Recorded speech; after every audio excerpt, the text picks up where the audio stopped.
Will my brows turn red or yellow during the laser tattoo removal process? That's the question we get every single day, all day long here at Studio Kiku. We specialize in tattoo removal and permanent makeup removal. And everybody who comes in to get permanent makeup removal is asking the same exact question.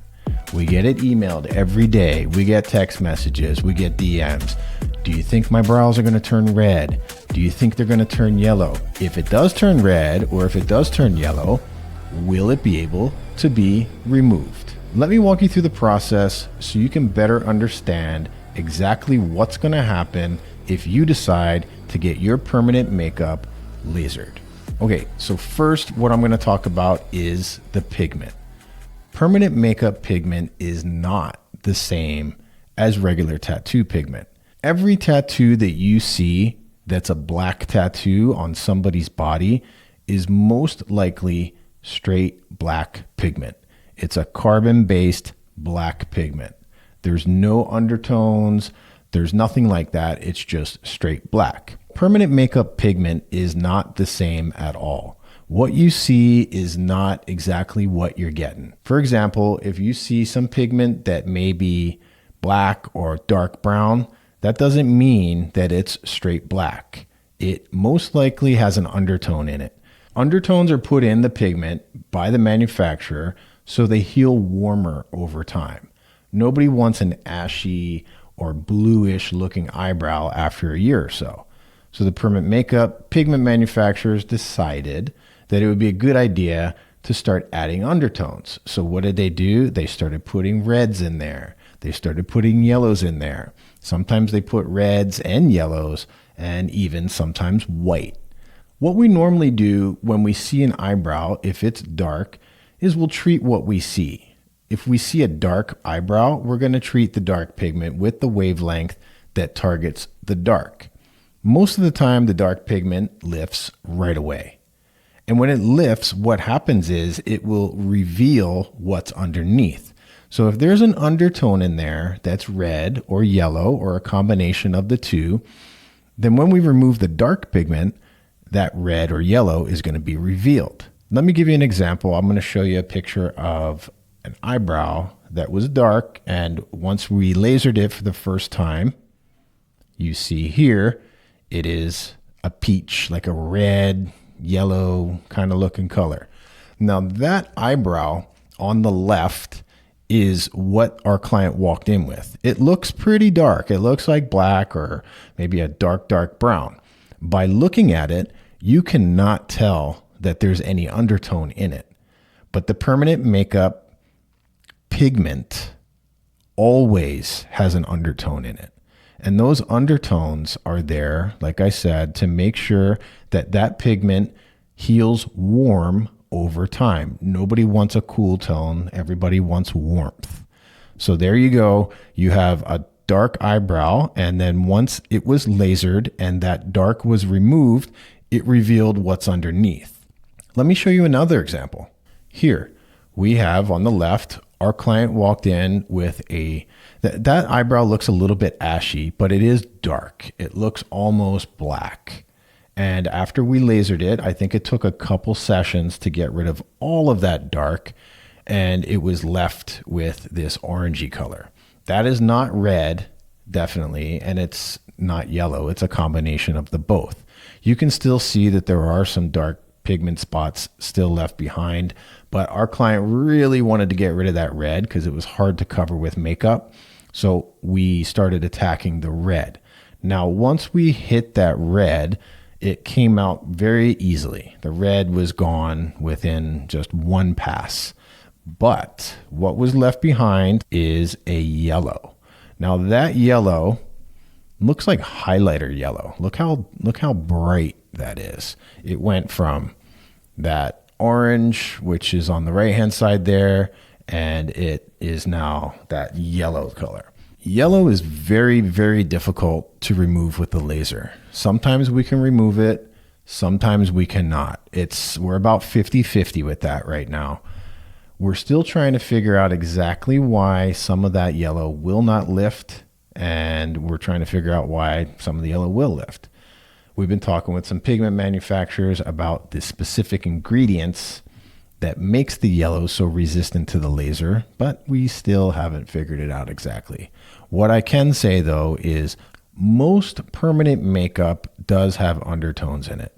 And as you can see from here, it was once dark and now it's orange, and then we're stuck with the yellow here.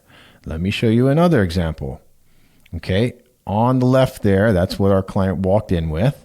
And after several sessions, she was left with a yellow undertone.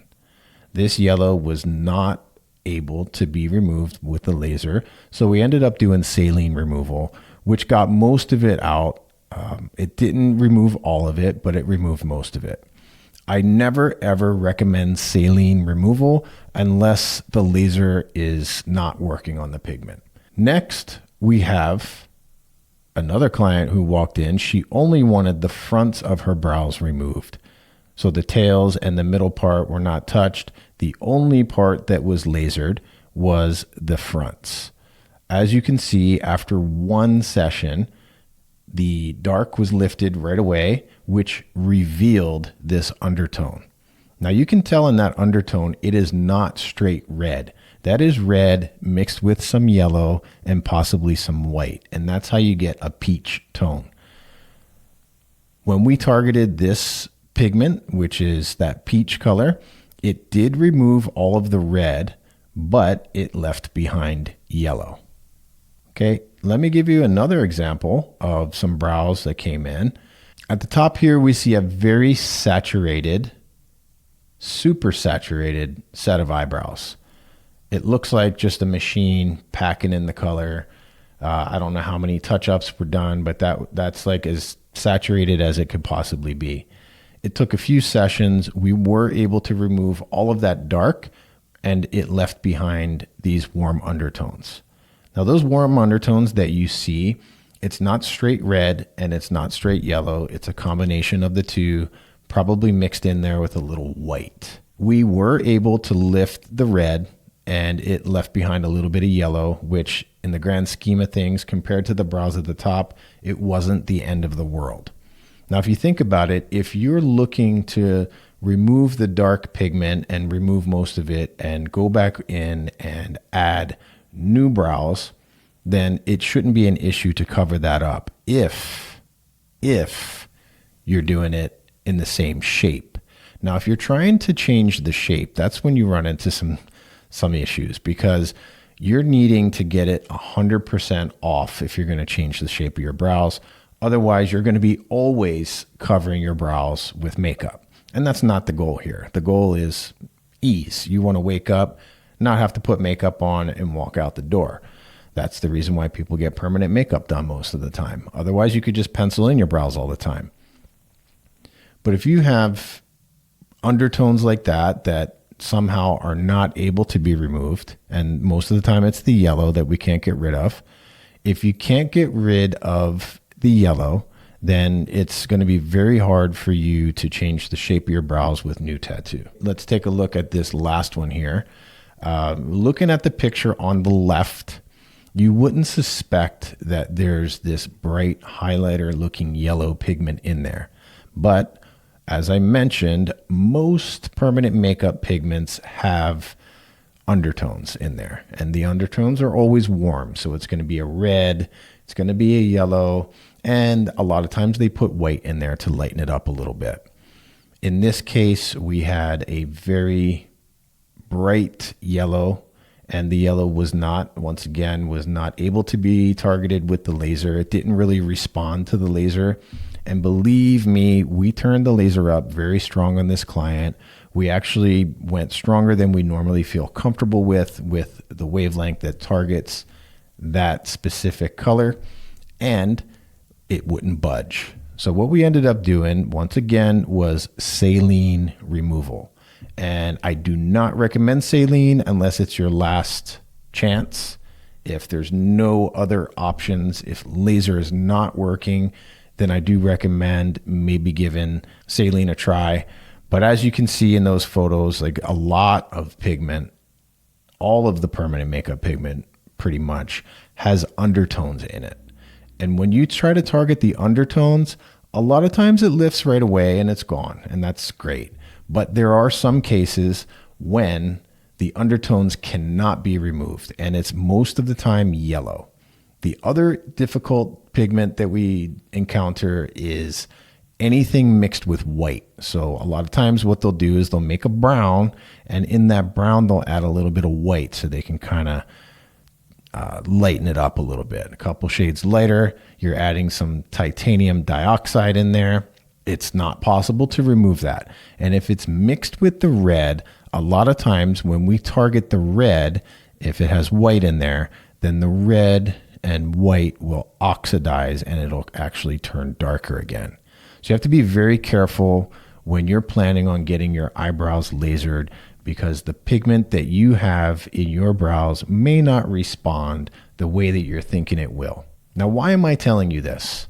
It doesn't sound like I'm really selling the service too much, now does it?